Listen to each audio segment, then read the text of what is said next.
बिस्मिल्लाहिर्रहमानिर्रहीम। अस्सलाम वालेकुम।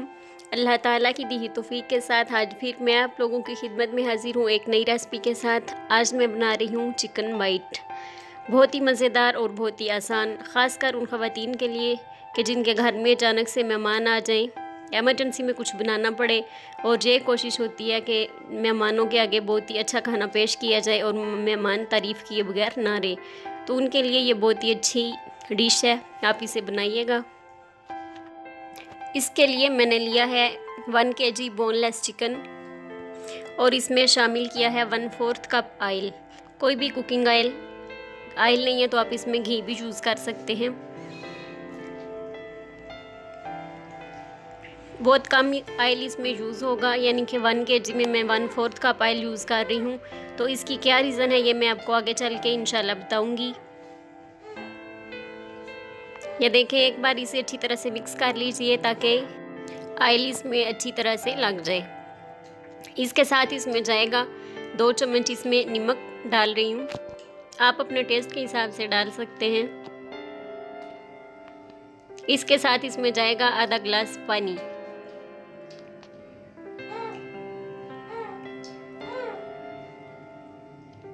साथ ही मैं इसमें शामिल कर रही हूँ 2 खाने के चम्मच खुश्क धनिया।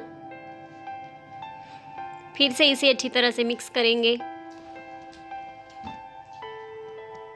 अच्छी तरह से मिक्स करने के बाद 15 मिनट के लिए इसे ऊपर से कवर कर देंगे और बहुत ही स्लो आंच पे हम इसे पकाएंगे। 15 मिनट के लिए बहुत ही स्लो आंच पे हम इसको पकाएंगे। इस रेसिपी के लिए आपको कोई प्याज वगैरह कटिंग करने की ज़रूरत नहीं है। इसमें टमाटर यूज़ नहीं किया जाता, इसमें लाल मिर्च ऐड नहीं की जाती, इसमें कुटी हुई लाल मिर्च ऐड नहीं की जाती और इसमें हल्दी बिल्कुल भी ऐड नहीं की जाती, क्योंकि चिकन वाइट है। कोई भी चीज़ अगर हम इसमें यूज़ करेंगे हल्दी का कलर येलो आ जाएगा, वाइट चिकन का वाइट कलर नहीं रहेगा। टमाटर और सुरख मिर्च हम इसमें इसलिए ऐड नहीं करेंगे क्योंकि उससे भी इसका कलर और इसका जो टेस्ट है वो भी चेंज हो जाएगा और इसका कलर रेड हो जाएगा। इसलिए बहुत ही सिंपल है, बहुत ही ईजी है और बहुत जल्दी ये बन जाती है। इस पर बहुत मेहनत नहीं करनी पड़ती। आप इसे बनाइएगा, ट्राई कीजिएगा और कमेंट बॉक्स में मुझे ज़रूर बताइएगा आप लोगों से ये रेसिपी कैसी बनी है। इसके अलावा इस रेसिपी से रिलेटेड कोई भी बात आप अगर पूछना चाहें, कोई भी क्वेश्चन हो आप लोगों का, तो आप कमेंट बॉक्स में कमेंट करके आप मेरे से पूछ सकते हैं। मैं पूरी कोशिश करूँगी आपकी हर बात का मुकम्मल तरीके से जवाब देने की। इसके साथ यहाँ पे जब पानी इसका खुश्क हो जाए तो फिर इसमें शामिल करेंगे वाइट पेपर यानी कि सफ़ेद मिर्च। बेसिकली ये जो काली मिर्च हम खानों में यूज़ करते हैं, आपने देखी होगी साबुत काली मिर्च, छोटे छोटे गोल दाने होते हैं। तो ये वही चीज़ होती है, लेकिन मशीन के ज़रिए इसके ऊपर से वो ब्लैक छिलका जो इसका होता है वो उतार लेते हैं और नीचे जो वाइट होता है वो इसे पीस के वाइट यानी सफ़ेद मिर्च का नाम इसको दे दिया जाता है।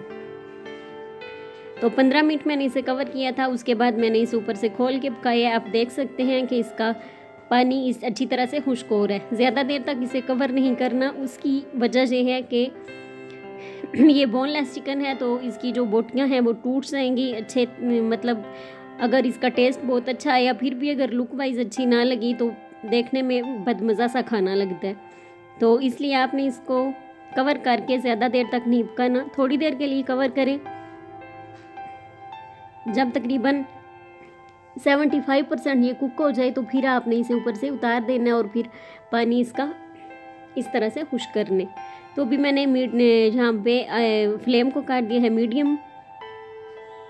तो मीडियम फ्लेम पे अब हम इसे कुक करेंगे। तो वीडियो के शुरू में मैंने आपको बताया था कि हम इसमें बहुत ही कम ऑयल यूज़ कर रहे हैं, उसकी क्या रीज़न है। तो उसकी रीज़न ये है कि अभी जब इसका पानी अच्छी तरह से खुश्क हो जाएगा फिर हम इसमें ऐड करेंगे मलाई।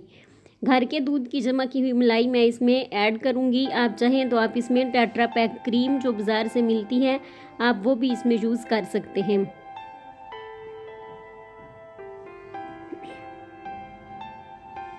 आर्टिफिशियल क्रीम आप इसमें यूज़ कर सकते हैं, उसका भी एक अलग ही टेस्ट होगा, लेकिन जो घर की बनी हुई मलाई का जो इसमें टेस्ट आएगा वो बहुत ही अच्छा आएगा। तो जब हम इसमें मलाई ऐड करेंगे तो उससे भी ये बहुत ही क्रीमी सा हो जाएगा। तो इसमें जो ऑयल है वो इसलिए अगर हम ज़्यादा यूज़ करेंगे तो उस टाइम जो ऑयल है वो बहुत ही ज़्यादा हो जाएगा। जी, तो अभी आप देख सकते हैं इसका पानी अच्छी तरह से खुश्क हो चुका है। तो अभी टाइम आ चुका है कि अब मैं इसमें शामिल करूँगी मलाई।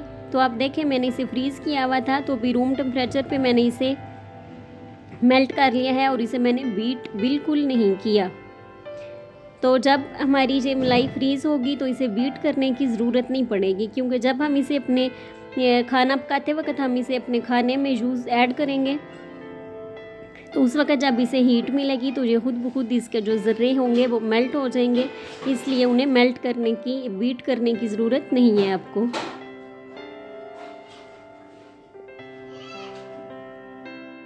जी, तो मलाई ऐड करने के बाद आपने इसे मीडियम आंच पे ही अच्छी तरह से पकाना है और आपने इसे ऊपर से कवर नहीं करना। और वक्फे से आपने इसमें चम्मच हिलाते रहना है, क्योंकि मलाई ऐड करने के बाद बहुत ख़तरा होगा इस बात का कि ये नीचे से लग जाएगा। तो आपने बहुत ख़ास ख्याल रखना कि ये नीचे से लगे ना, क्योंकि अगर ये थोड़ा सा भी जल जाएगा तो उसका बहुत ज़्यादा टेस्ट खाने में आ जाएगा। क्योंकि आपको पता है इसमें ना तो टमाटर है ना इसमें प्याज है, तो इसकी जो ग्रेवी बनेगी वो मलाई ही के ज़रिए बनेगी। तो इसलिए आपने इसको बहुत एहतियात से पकाना है इस स्टेज पे आके।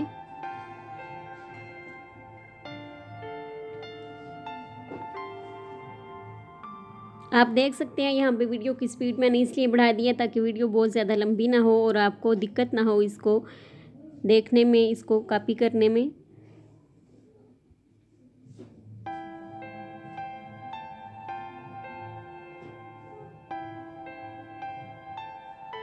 ये अब देखिए मलाई यहाँ पे खुश्क हो चुकी है, सॉरी खुश्क हो रही है।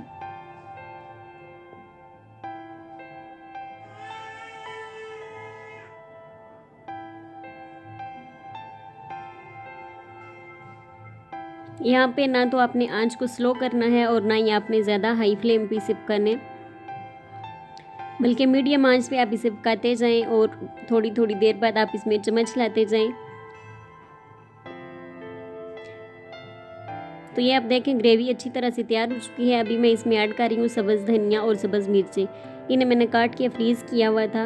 आपको पता होगा कि हर सब्ज़ी के साथ ही सब्ज़ धनिया और सब्ज़ मिर्च अक्सर आ जाती है घर में, तो इतना ज़्यादा हर खाने में ऐड नहीं किया जाता। यानी कभी कोई खाना ऐसा बन रहा होता है जिसमें सब्ज़ धनिया और सब्ज़ मिर्च की ज़रूरत नहीं पड़ती, तो फिर उसे ज़ाया होने से बचाने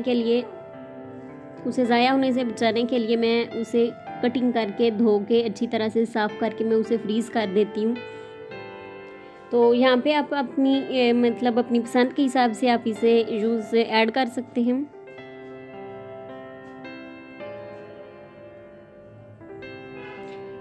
बाकी जो ग्रेवी है वो भी आप अपनी पसंद के हिसाब से रख सकते हैं। अगर आप इससे ज़्यादा मतलब कम ग्रेवी चाहते हैं तो आप इसे और ज़्यादा खुश कर सकते हैं, लेकिन मुझे इतनी ही चाहिए। यहाँ पे मैं फ्लेम को काट दूँगी ऑफ और उसके बाद फिर इसे डिश आउट करते हैं और फिर आपको दिखाते हैं।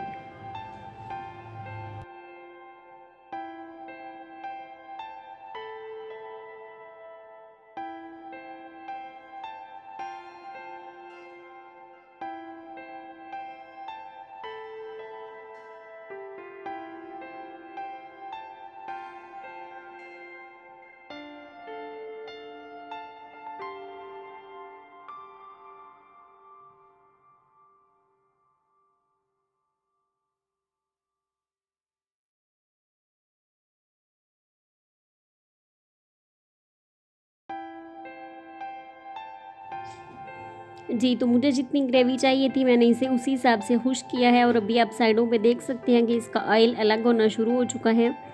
तो इसीलिए हमने ऑयल ज़्यादा ऐड नहीं था किया, क्योंकि जब ये बिल्कुल पक जाता है तो फिर इसमें जो ऑयल ऐड किया होता है वो बिल्कुल इससे अलग हो जाता है।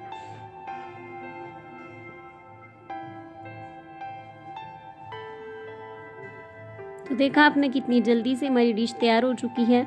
तकरीबन आधा घंटा आपको लगेगा और आधे घंटे में ये अच्छी तरह से कुक हो जाएगी। गार्निश के लिए थोड़ा सा धनिया और सब्ज़ मिर्च मैं ऊपर से और ऐड कर रही हूँ। आप चाहें तो आप डाल सकते हैं, अगर नहीं तो आप ना डालिएगा। तो आप देख रहे हैं कितनी डिलीशियस है, बहुत ही लाइट सा ये खाना है जो लोग ज़्यादा स्पाइसी खाने पसंद नहीं करते उनके लिए तो ये किसी नेमत से कम नहीं है। लीजिए, आप भी इसको चेक कीजिए और मुझे बताइए कि ये रेसिपी आपको कैसी लगी है। क्या? ओहो, चलें कोई बात नहीं, ये तो इम्पॉसिबल है। तो अगर आप चेक कर सकते होते तो मैं आप लोगों को ज़रूर चेक करवाती। आप उठिए, प्यारे प्यारे हाथों से इस रेसिपी को ट्राई कीजिए, ख़ुद भी खाइए और अपने बाकी घर वालों को भी खिलाइए और कमेंट बॉक्स में मुझे बताइए कि आप लोगों से ये डिश कैसी बनी है। अपना बहुत सारा ख्याल रखिएगा, मुझे अपनी दुआओं में याद रखिएगा।